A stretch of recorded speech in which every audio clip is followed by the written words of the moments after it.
and I've got Adrian and Jason, and we Hello. are bringing you another CodeSpells update. Yeah. Yeah. So we actually, before we get into our big feature announcements and discussions, we should mention that there was a pretty cool CodeSpells community-run tournament this month, Yeah, just awesome. just about a week ago, or a couple weeks ago, run by Slevin or Pat, and he did just a phenomenal job. And I'm hoping to see more such events. And if that's something that interests you, the viewer, then you should check out our forum. And I'm not going to tell you the URL for the forum because that is going to change. So what I will tell you is you should go to codespells.org, and there's a little forum button at the bottom of the page that will always take you to the forum, even if we happen to change the URL. There you can find results about the last tournament, and you can you monitor things if if we're having another tournament and you feel like you would be an awesome wizard contestant. So, with that announcement out of the way, we actually have 3 big features that are in the pipe for next month. One of them, I'll just mention, we won't show it off because it's not ready and happens to be the one that I'm working on, is in-game multiplayer server launching.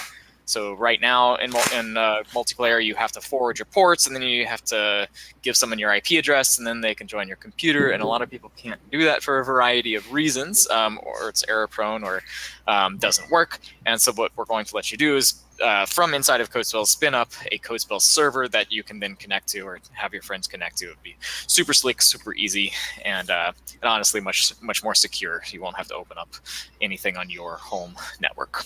Yeah. That's awesome. So that is sort of working. Much less annoying. Yeah, much less annoying. I agree. Actually, most of your stuff is done. It's actually my fault that it's not done. Yeah, that's what I've been thinking. Yeah. I'm pulling my weight here, but no, just kidding. Actually, the reason Adrian hasn't integrated my stuff is he's working on something super cool, which we're going to show off right now. I think which is the meditation creator. No, the arena creator. Oh, we're going to do that first? Unofficially change the name, and we'll probably go back and forth. But arena sounds more marketable, and I think people will be more interested.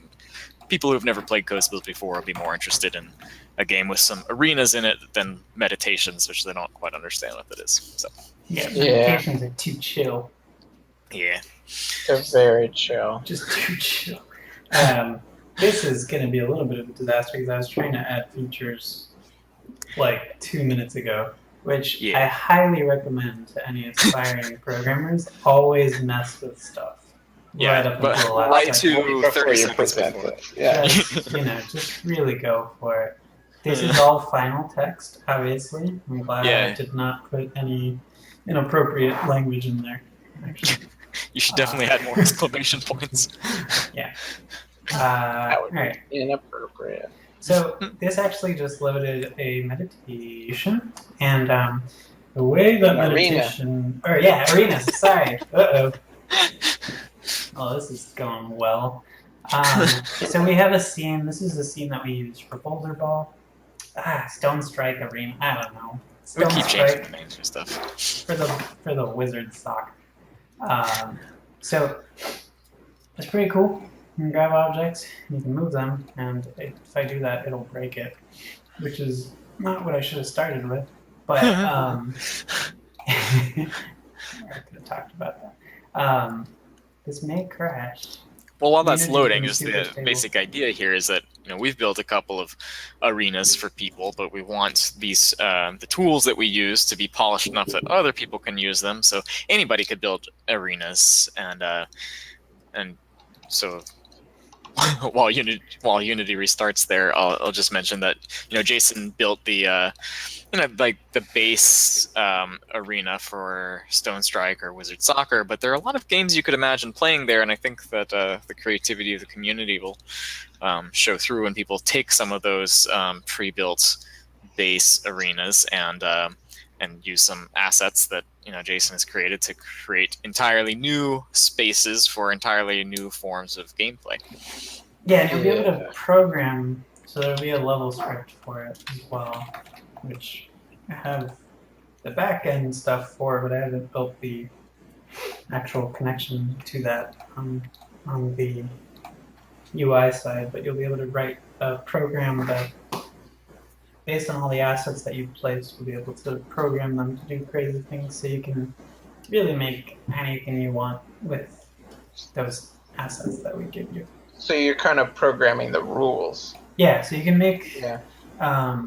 you can just program the rules of the level, and it can be whatever you want it to be. Our first target is just to be able to create a bunch of different sports, like something like Quidditch would be awesome. We've talked about that quite a bit. Yeah. Quidditch would be so cool. Where? Oh, it's not turning it back on. All right. I'm just gonna do this manually. Figured out why I broke it. So, Jason, do you? I think you're working on another base arena or arena scene. Is that right? Or... Yep. Yeah, it's a little more. It's not quite as open or like sports directed. It's more like a level where you could imagine playing like hide and seek or shooting fireballs at each other. Or it's a little bit bigger, and it has more inside outside spaces and stuff. Oh yeah. And it's symmetrical, but it's what do they call that? Bilateral symmetry. It's not like four-way.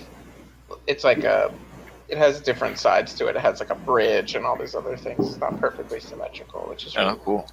Yeah. And you have some kind of like assets, or I mean, obviously you have all the assets you've built so far, various kinds of rocks and blocks of various shapes and sizes. And yeah. Are all of those going to be available for people? I think so. I mean, the blocks that I use to build the temples are basically like building blocks, and you know, you could imagine arranging them in all sorts of ways. Like I'm building a structure in that arena that will be kind of a pre-built structure that'll be in the middle of the arena. But you could easily expand on it by building like extra parts of it and stuff like that. Or... Yeah, I'll show that one off as well as the. Do you know what it was called, Jason? Cool. It is. And the Arena Temples JLR? Nope. No. I don't think that's it, actually.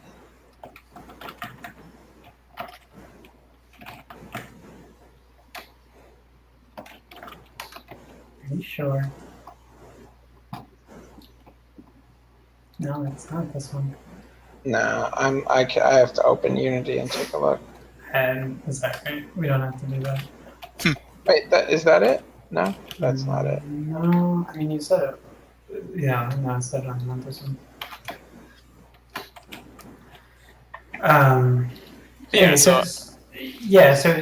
So you will be able to place these dynamic objects and static objects. So you'll have quite a bit of freedom there. Yeah. Cool. It's just called MP Arena, yeah, by the way. So this is one of the ones that Jason set up. So, for instance, you can take this as an initial template and kind of just build a game around this. There's a sweet bridge over here. We'll also give you some of these assets that Jason used. Some around structures around what's already built. Yeah. So all of this actually is built out of fairly geometrical, reusable shapes, right? Yeah. Yep. I mean, I don't want to ruin Jason's magic, but like. No, totally. I mean, I would think it would be weird if you couldn't use. You know, like if I made them out of complicated custom shapes, it wouldn't be any fun then if you only had a limited palette. Yeah. But yeah, this one has like an interior room with lights, and then when you go outside, there's a bridge and a big open field in front, and there's places you could hide. There's spots for like hiding and sniping from windows and stuff like that. So yeah. It's designed a little more like a shooter map. Yeah, so this one's more intended to do like wizard battling, probably, but you could really take it and do whatever you wanted with it. Yeah. And so the hope is to release this as a arena of our own, but then also give people access to all the existing arenas, along with some tools to extend them and make their own arenas out of them, which I think would be pretty fun. Yeah, the main thing we've seen is that we're kind of working in parallel between making the sandbox more interesting, which we'll talk about in a little bit. But we're also finding that just multiplayer game modes that you can make will just make it a lot more interesting. That was one of our Kickstarter goals as well, and we just kind of want to make it so that you can create these like really cool contained experiences. If we to just basically make it moddable in that way, so it's kind of we give you these tools to create your own levels and essentially mod the game itself from inside from the game. within the game. Yeah. Yeah. Yeah. Yeah. Well, so there are three big features. One is being able to start servers from in the game. Another one is to be able to make arenas from inside the game. And I think we should go on to, I guess, what is the big flashy feature of the day, and that is creatures. We have several new ones, all courtesy of Jason's diabolical imagination. Combined with the animals that already exist. Oh my gosh! Yeah, I mean, these creatures. Yeah, we've just started to implement new AI for creatures that Adrian has been building, and we've just started adding more creatures using this sort of like template of behaviors. So, we really boiled down like what are the most important things that creatures need to be able to do in the world to make them feel alive without having them do things that are overcomplicated and that the player won't have any use for or won't ever see. Yeah, so... And when people play it, they'll notice that croakers are behaving differently and things are happening that are a little bit different than they used to. So it's cool, but we have changed a lot of the things that were in before. And so how many new creatures are we likely to see today? I don't know, Steven. We'll find out. Right. Be surprised. I'll manage some expectations and say two. Two new ones. All right, cool. Two new creatures, but if you count croakers as the new version of the croakers, if you count that as a new creature, then three. But they're also these are very rough passes on this new AI, so the creatures are acting a little funny, but they're in there. But they are acting a little bit funny. Like the two other major features that we're working on, I'm holding them all back. But it's a little bit. So we rewrote the AI for all the creatures, so they are much more dynamic, but they're still doing some really silly stuff, which we'll probably run into. Yeah, we'll probably get to see some real goofy behavior, but you'll still get to see the creatures, and it's cool to see them. And we also have a new system for creatures, so we can have a ton more creatures. Before we had to have a limited amount, and now we can have way more creatures. If you look at the mini map, you can see the confetti. Each of those is a herd. It's a herd of creatures? Yeah, so each a herd isn't gigantic. Wait, can you maximize the mini-map? Yeah. Minimize the maxi-map? Yeah.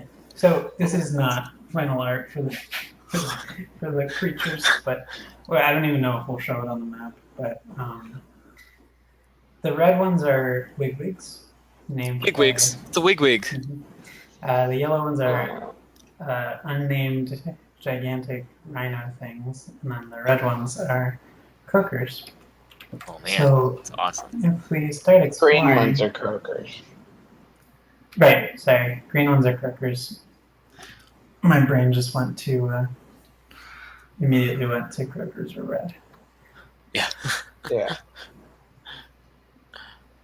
All right. Let's see if we run into like on the edge of my seat. Where are the creatures? Oh yeah, Steven has legitimately not seen some of this stuff. Yeah. So this is gonna be real Steven excitement, as opposed to like Steven like Uh, Are those rocks always rolled like that? That's awesome. Uh-huh. Great new feature. I like it. Very funny. This is surprising. They're alive. Actually, all the creatures have been turned into rocks. So they will survive. It's either going to the water or they're going to drink water. It's a great April Fool's joke. Yeah, since we missed April Fool's, we got to do an April Fool's joke. This is very exciting. I don't see a creature yet. Yeah, they're not over here. You gotta look for some yellow dots on your map. I'm looking. We'll run into some fools. There's some creatures over there. What is it? Oh my gosh, what is that? It's a wigwig. That's a wigwig. Cool. I don't know where he's going, but he's going. Is he afraid of you? He's going to find some water. Uh-oh. Holy crap. Looks like there's some creatures down there. Those things are huge. Yeah, I'm gonna make him upset just because that's exciting. Okay. Well, go check them out before you make them upset. Get close to them. Alright, fine. So, this is one of the silly things. Wait, what's the wigwig doing to him? They get stuck. So that's one of the silly things that they do. Oh, you just jumped on top of that rhino. That's awesome. Something made the croakers really upset, and now the rhinos are upset, and they're Oh no! What? Oh my gosh. That is amazing. And So- are they casting spells? Yes, they cast spells. So the rhinos have a very useless spell. They will also charge. They're not hooked up to charge yet, but right now they just look at you and cast a rock spell, a rock wall spell, which is pretty useless. Those croakers are blasting those guys. The croakers, if you get them upset, they will shoot fireballs at you, which is very frustrating. Oh, nice. Anyway, there's a battle over here between critters. So they're actually fighting each other. Yeah, so the wigwigs don't actually attack yet. They just shoot a pin spell. So what they will do is they'll push. That croaker got me. I got stuck on that thing that pulled me, and then the croaker got me. The wigwigs shoot a pin spell. So what they'll do is they'll shoot a pin spell at creatures that they're attacking, and then they'll charge in and try to bite. Is that what it did to the rhinos? Yeah, it's pinning them so that they can't move. But then it hasn't quite figured out how to bite yet. So once it figures out how to bite, we can sort of smooth out that whole hunting strategy. Yeah. And we have some cool animations for it, for like creeping in the bushes and stuff, and we've been thinking about ways it might like try to sneak up on something and then cast the pin spell and then attack it. So it's like sort of it seems like, even though it can be pretty simple, it would sort of feel like a intelligent predator that's like really stalking its prey and stuff like that. And it looked like they were changing colors when they're in a different state or something like that. Yeah. There is. Yeah, once you get them mad, they get purple. They get real glowy. I don't know.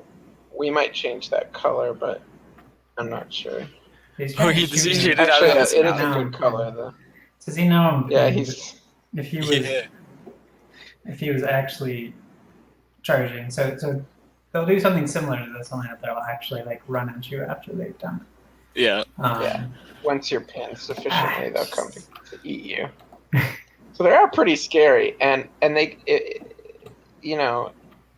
another thing that, there's all sorts of cool scenarios you could imagine where these things are hiding and pinning something and then sneaking up on and attacking it, and you'd find yourself walking around and all of a sudden you're pinned and you're like, uh-oh, where is it? And you don't see it, and then it runs out after you or something like that. That's awesome. And so is the AI system girl moment in Jurassic Park? Is the AI system robust enough to do that kind of stuff? We'll see. To do what? to be able to chase. Yeah, to have them sneak up on you and stuff. Yeah, definitely. So that's awesome. It's the croakers had a very stupid behavior before, where they just find players And then if they were upset, they'd just run at the player, and if they're close enough, they would bite. So we have a much more intricate AI system that has vision.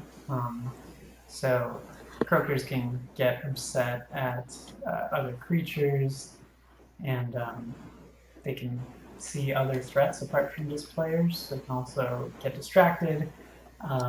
They all have a level of aggression. One funny thing that you can do is if you croakers are in water, they're a lot harder to get mad. So there's a lot of stuff that you can do in terms of trying to figure out, like, they all chilled out very quickly because they were in water. So when a croaker herd has like different variables that can change. You can cast spells to change those variables as well. So if you figure out the different, I'm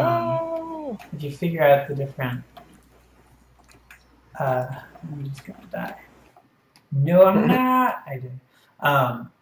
If you can figure out the different variables that they use for their AI, you can actually cast spells that affect those variables. So you can cast a spell that calms all the creatures down in the region and stuff like that. We'll also have other creatures cast spells that affect. We'll have creatures cast spells that affect just the levels of aggression of other ones. Jason needs a really cute owl cat that will be running around. It's just this little cat owl creature that will essentially be invincible. You won't be able to hit it or do anything with it, and it just runs around and casts a spell that calms all the creatures around it down. So if you run into that creature, it'll just be calming all the things around it. So we have a lot of ideas like that, and we'd like to just finish hooking those things up with the new AI system. It should be. It's much more powerful than what we had, so it should be really easy to iterate on these things and get some really cool behavior out of all the creatures in the world. Yeah. Yeah, it's very exciting. It's like even with these creatures kind of goofing off and running around and blowing each other up by mistake and stuff, it already is starting to like feel like the kind of like the glue that makes everything make sense, because you have things that you can bounce spells off of and affect in the world in a really direct way. Yeah, totally. Yeah, I mean, it totally changes the environment when you know there's something that can pop out at you, or when you suddenly see something run across. Yeah, like that. Yeah. Was there something down there? Yeah, there's a little wig down there. Whoa. I'm not gonna mess with him. I don't know. So which are more dangerous, wigwigs or croakers? Right now, croakers are. Yeah, but croakers eventually wigwigs, I think, will probably be more dangerous, because wigwigs will. Croakers are defensive. Wigwigs are predators. Yeah, so the croakers don't chase you. They're very upset. They'll chase you a little bit, but they're not particularly fast. So they will definitely, if you hang out around a bunch of croakers, they will destroy you if you make them upset. If you make an entire. But if you don't bug them, if you just hang out and you're just minding your own business, it shouldn't be a problem. They don't mind you hanging out. Like, there's another thing we wanted. We wanted to be able to like hang out with creatures without them always attacking you. We'd like for a passive behavior where they react to you and walk away. Feel a little bit more alive, but like, I don't know why that gets. Oh, he's on top of the spring. He's got his own idea. It's his own bidet. Yeah. It's nature's bidet.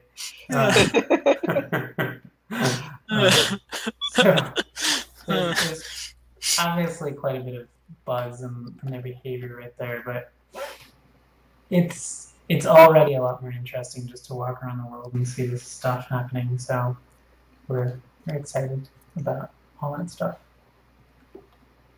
Yeah, that sounds awesome.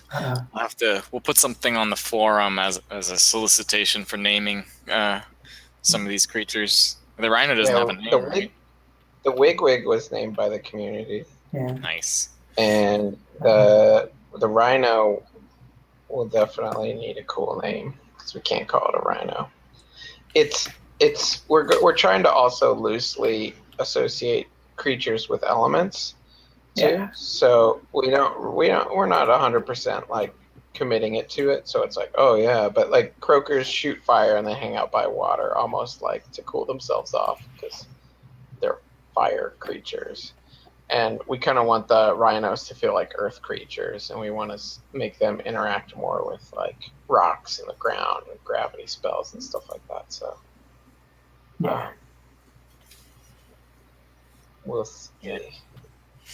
Yeah. But they're fun guys. And we also like, we're gonna get more specific about where they hang out. So like there'll be cues. Like right now, you just kind of run into a wigwig running around, but eventually we'll get the behaviors a little more refined to where wigwig is like hanging out in a certain spot, and it's not always running everywhere. It's like taking a nap, and when it gets hungry, it goes out looking for something to eat, but it isn't going to necessarily just be like running around like a psycho killing everything in its path. And all these animation states are temporary as well. We'll have transitions for them so that they don't just like immediately jump into this ridiculous run mode.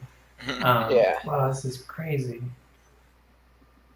And also it's cool because if we have things that are more specific, like objects or locations that they tend to go towards, sort of like the way croakers go towards water, springs, we end up having more, like you can actually go out to find a wigwig because you know that the wigwig hangs out by a certain thing.